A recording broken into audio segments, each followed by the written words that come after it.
Welcome to the Liminal Witch Podcast, a space for those who walk the edges, dance in the thresholds, and find magic in the spaces between. I'm Summer Star. I'm a liminal witch, a ritual goods crafter, and I'm an intuitive reader here in Salem, Massachusetts.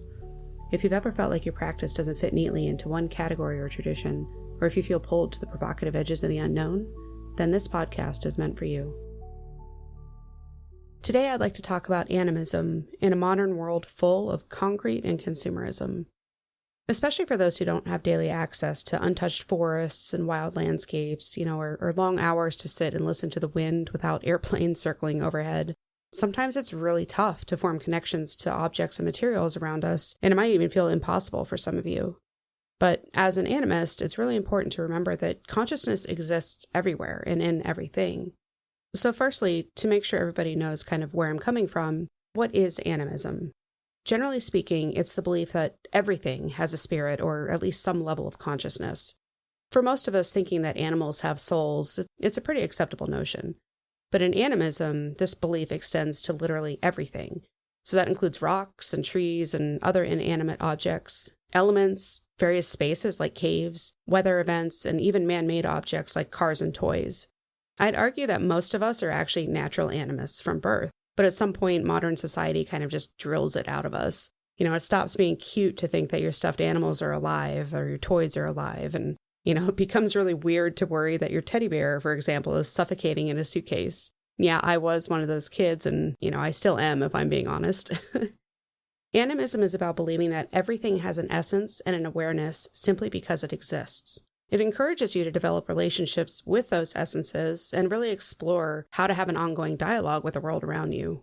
For me, I personally believe that a willingness to listen is all it takes to connect with your surroundings. So, whether you're tuning into the language of the rocks or the trees or the water, or the creatures, or even the stars, I believe that we're born with the innate ability to communicate or to at least exchange information in every dialect.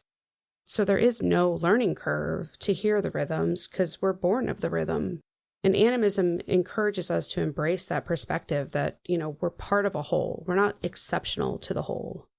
And as an animist, you can acknowledge this consciousness in anything, anywhere.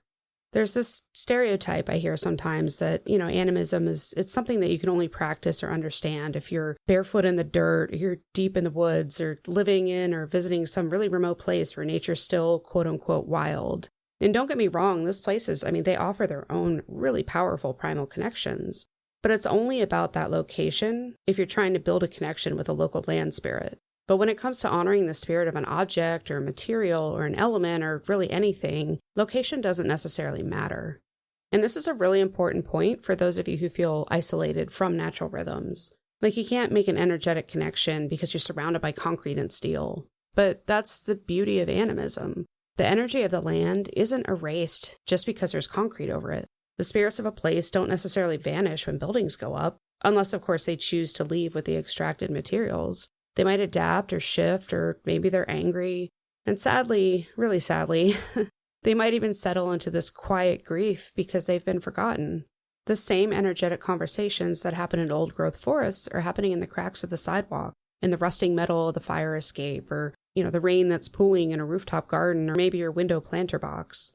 It's really important to acknowledge that animism isn't about revering nature and substance only when it's pristine and wild. It's about recognizing that there's life and spirit in all things, regardless of form or condition.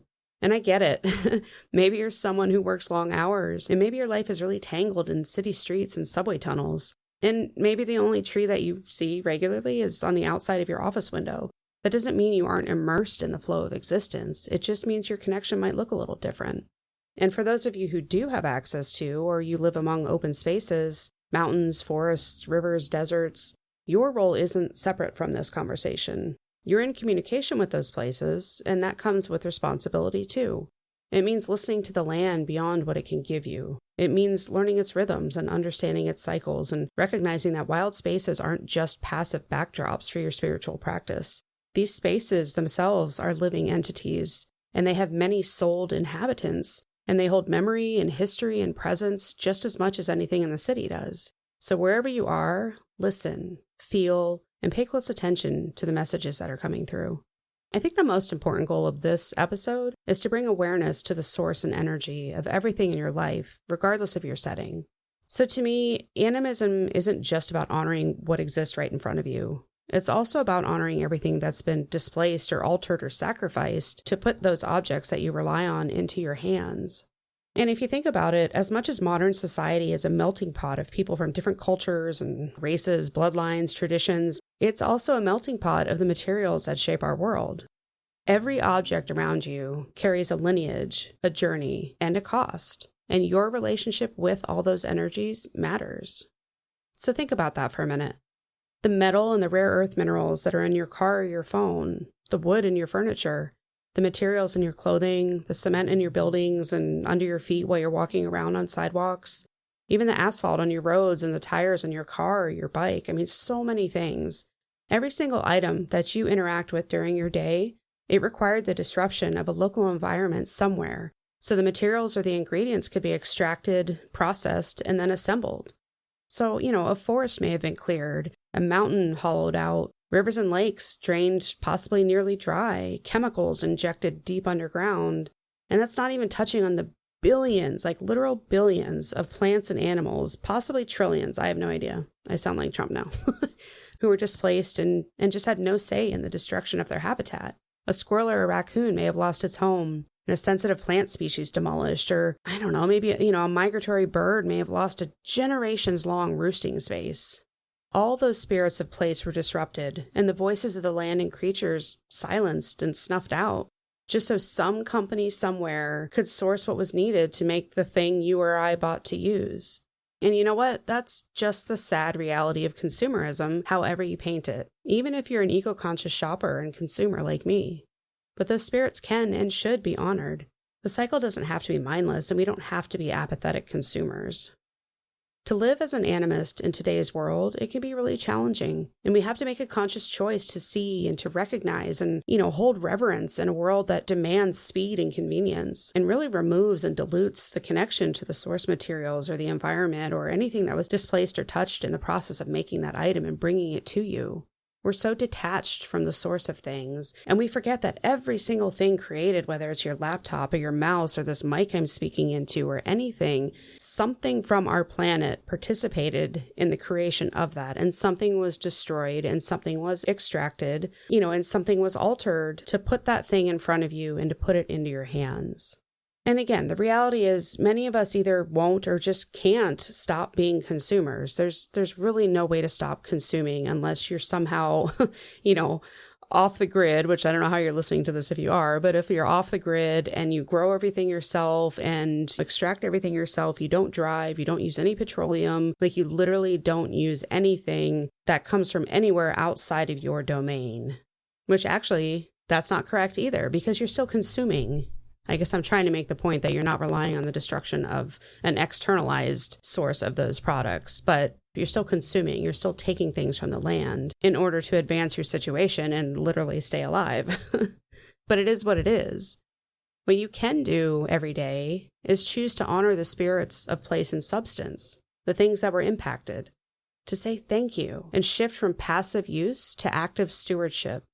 Take 10 seconds, that's all it takes, every evening, and appreciate anything that made a sacrifice to accommodate your daily routine. Light a candle for the local land spares from wherever those materials were sourced, and on behalf of any other impacts along the way.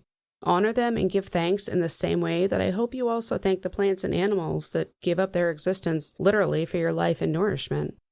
Because despite our modern lives, despite the concrete, despite the speed at which we kind of have to move in our daily lives, the land is still speaking, and the spirits are still moving, and all those items still have consciousness and awareness and a history and a lineage, and that energy is still weaving through every part of your life, so it truly deserves our acknowledgement and our appreciation.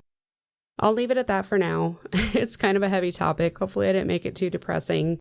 More motivational than anything, or just inspire you to consider what actually goes into making your day happen and how many souls and creatures are impacted by that. And consider that this new item, from an animistic perspective, has a soul itself. They've now sort of joined forces to become a new thing in the world that has presence, that has energy. It's its own unique combination of everything else. It's become its own creature in a way. If you want to join me for more conversation about this topic and a variety of others, come check out the new group I started on Facebook. It's called the Liminal Witch Community. You can join us for a variety of discussions. I'll have exclusive content, and I'm going to host live community gatherings on Zoom so we can kind of all get together and communicate person to person as well. It's for any level of practitioner or magical person. You don't have to follow the exact path that I do. It's going to be free of magical gatekeeping. I do not support that. I don't believe in that. And just sort of a safe, inclusive, and open space. I'll make sure there's a link in this episode's description. Thank you again for joining, and as always, stay liminal. Thank you for listening. Until next time, embrace the thresholds, trust the in-between, and remember, your magic is always yours to define.